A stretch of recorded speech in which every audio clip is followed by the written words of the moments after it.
Dukhon ini azab yang cerdas. Dia membedakan antara apa yang dialami oleh orang beriman sebagai dampak terpapar dukhon dengan orang kafir serta munafik yang terpapar dukhon. Kira-kira Nabi mengatakan bahwa bagi orang beriman ketika dia terpapar kabut asap dukhon ini, dia mengalami zukmah. Zukmah itu flu atau pilek ya.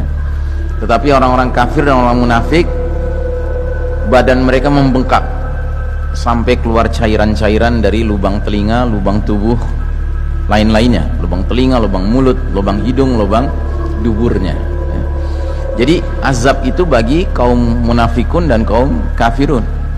Tapi bagi orang beriman, dia menimbulkan masalah tapi tidak sampai menimbulkan masalah yang berat.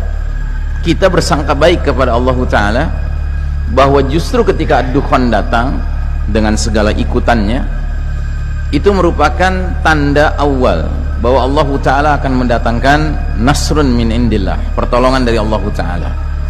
Allah akan memberlakukan kembali sunnatullahnya, yaitu sunnah tadawul, sunnah pergiliran, yang mana giliran orang-orang kafir yang selama ini memimpin dunia, Allah cabut haknya, digantikan dengan orang beriman ya. Karena orang kafir telah diberikan kesempatan memimpin, ternyata yang mereka timbulkan hanya kegelapan dan kezaliman di muka bumi ini.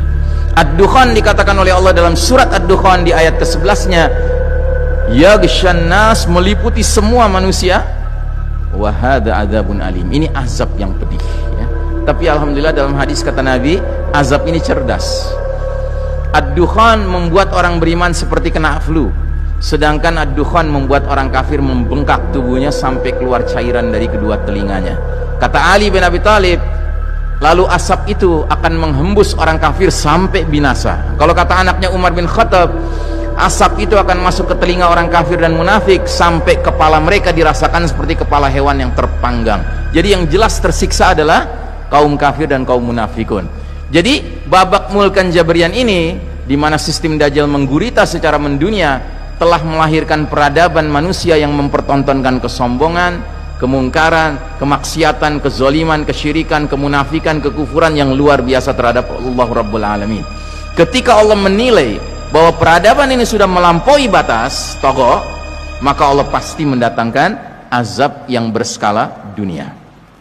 Ya, bayangkan saja, dulu di zaman Nabi Lut alaihissalam, LGBT dipraktekkan di 7 kota, semuanya di satu negeri, namanya Sodom. Sedangkan hari ini Pak, LGBT sudah dihalalkan hukumnya ya, pernikahan sejenis kelamin sudah halal hukumnya di 23 negara di seluruh dunia Pak. 23 negara terpencar-pencar, Kanada, Amerika Utara, Eropa, Afrika Selatan, Australia, Selandia Baru. Belum lagi negeri-negeri Asia yang sedang ngantri jadwal di parlemennya membicarakan tentang LGBT. Taiwan, Hong Kong, ya kan, itu semua tuh menanti saja. Bayangkan Pak, kayak apa azab Allah ya. Nah, jadi dukhon ini harus kita yakini ya, bahwasanya dia adalah makar Allah. Wa makaru makarallah wallahu khairul makirin.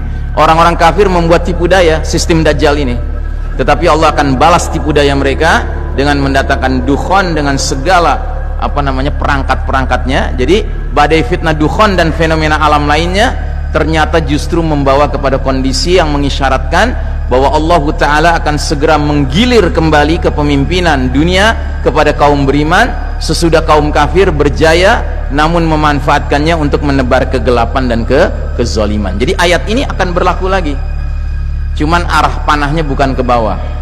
Kalau kemarin arah panahnya ke bawah dari babak ketiga ke babak keempat, nanti kita berpindah dari babak keempat ke babak kelima ke atas Pak ya.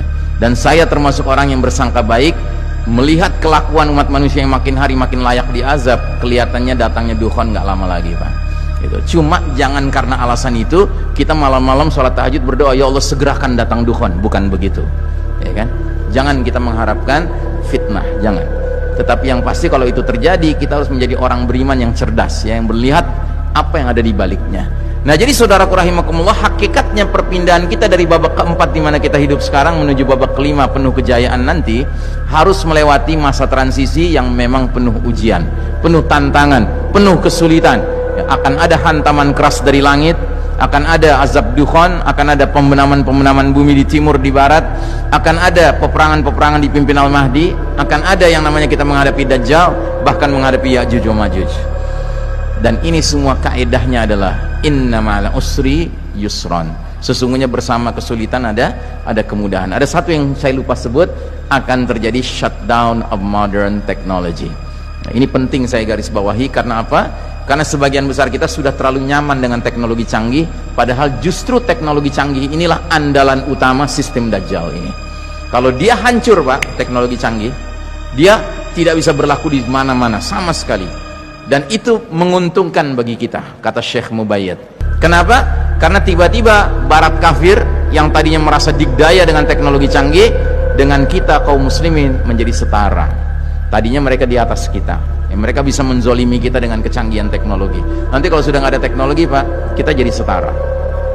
Dan kalau sudah setara, kaidah Betawi bisa kita pakai, lo jual, gue borong gitu. Dengan catatan kita mempersiapkan diri dan generasi ya, persiapkan latihan berkuda, latihan memanah, latihan berenang ya, dan berbagai persiapan lainnya ya, yang memang diperlukan dalam situasi dunia yang berubah sama sekali kelak nanti. Saya tidak bermaksud menakut-nakuti, tapi ini peringatan ya, karena sesungguhnya dunia hari ini benar-benar berada dalam keterpurukan yang patut kita fahami bersama.